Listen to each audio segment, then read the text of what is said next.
So apparently I can't stay away from rom-coms, specifically Valentine's Day rom-coms apparently. Last time we talked about Love Hurts and this time we're talking about Hard Eyes. I guess this time there's a little bit of a twist because there's also some horror elements, but really it's more of a dark comedy. So yes, if that sounds at all remotely interesting to you, you should go check this movie out. Fortunately for you, this one's fresh off the presses. It came out this year and you can catch it on Amazon Prime or Netflix. So go check it out real quick before I end up spoiling any parts of it for you. And while you're there, you might as well like the video, subscribe, and hit the bell so you get notified of any future videos I upload. You know, I wouldn't want you missing out on any of those. I know how much you like my videos. Some poor first-time viewer is so confused right now. So what's Hard Eyes about? It's really simple. Think your typical slasher film, except this guy kills only on Valentine's Day and he kills only couples, and not all the couples, only specific couples that he hyper focuses on, and people just surrounding them coincidentally. Pretty much the only prerequisite this guy has for killing people is that they're near someone he wants to kill. Other than that,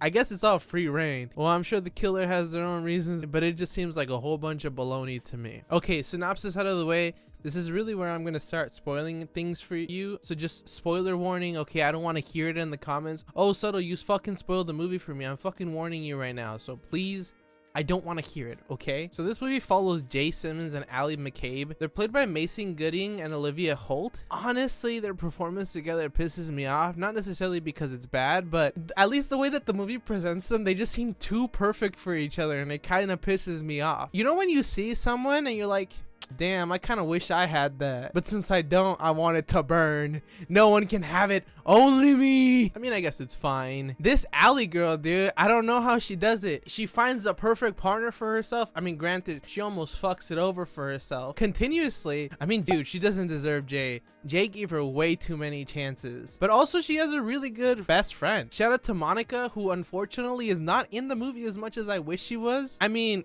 she very much feels like I mean, I feel like she has like a similar role to that friend in Get Out, the security guard, the one who's just somewhere completely different and cannot help the main character at all. And then just at the end, they actually do make an appearance for the photo shoot. I wish she had a bit of a chance to be more involved. Like when Monica calls Ally to be like, yo, what the hell, you didn't tell me the Hard Eyes killer was after you, what's up with that? She should have been like, oh my god, I'm gonna come with you, you probably need some support. But she didn't say that, which is very weird. I mean, to be fair, it's not like she was expecting the killer to come back, but you know, her being her best friend, I would expect that out of her. You know what I mean? It's a little messed up. And I did want to talk about the start, the very first scene. I hate it when the movie makes me happy that a character is dying.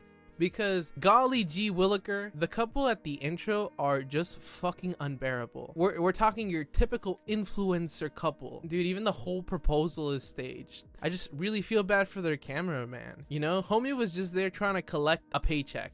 And what does he get? He gets a fucking machete through the head. So this movie does end up doing something that I think is pretty interesting. So at this point, I've seen the movie a couple of times. And the first time I watched, the twist kind of just felt a little bit lackluster. You know, with David, is that his name? The IT guy? With his reveal being like, oh, yeah, I mean, I didn't care about you anyways. You're just some random NPC background guy. When Detective, who is it? Hobbs or is it Shaw? Because when it's revealed that Detective Shaw is also one of the killers, I thought to myself, there's no way that she's been partners with Hobbs. And yes, the two cops are called Shaw and Hobbs, like the movie. Hobbs and Shaw? Like the movie? But I thought to myself, there's no way that this character couldn't have realized or wouldn't have realized there was something off here. But then as I rewatched the movie, I mean, of course, Hobbs is an idiot. That goes without saying. You don't need to rewatch the movie to get that. I mean, this guy is clearly useless. I mean, it would take a special kind of guy to believe that someone would carve their own initials into their wedding band. That seems a little bit ridiculous, don't you think? Who gets their own initials engraved in their own fucking wedding band? But as I rewatched the movie the second time, initially Shaw's behavior makes it seem like she is attracted to Jay, but on a rewind, that kind of changes, where there seemed to be like a sort of eagerness to potentially go on a date or have some sort of relationship with Jay. And on the rewatch, her behavior kind of gave off more of the vibe of, oh, I'm guilty and I know that you don't know that I'm guilty, and I'm gonna kind of rub it in your face because it makes me feel giddy that you don't know. What about the girl who never got asked to prom?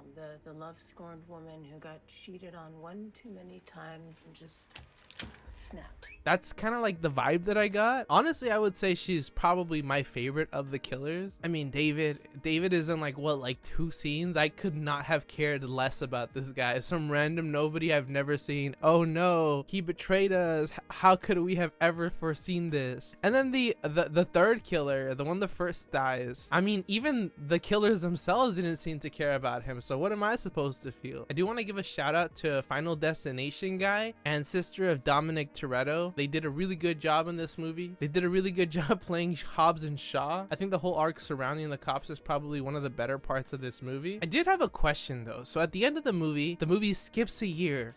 1 year later, and Allie is barely quitting. Forgive me, like, if I'm mistaken, but her contract was for another 6 months. I don't know why she would have stayed more. I mean, that's just nitpicky at this point, but I did notice that, and that kind of bugs me. Guys, this is a slasher film we're talking about. This is not anything completely crazy. I wouldn't say it's as awesome as like any of the new Screams or the original Screams, but I would say it's worth the watch. If you haven't yet, you should definitely go check it out, especially if you have a Netflix account or Prime Video. Who doesn't have Amazon Prime these days? Be so fucking for real. This is gonna be a little bit on the shorter end, but I'm sure you guys are probably used to it by now. I'm trying to get the gist of like doing these off the rip because it makes it easier on the editing, and I'm trying to crank out a bunch of content for y'all. I'm really trying to get the algorithm to, you know, notice the channel. So, you know, hit the like button, subscribe, and hit that bell for notifications. It really does help the channel out a lot. That being said, what did you guys think? Did you guys like the movie?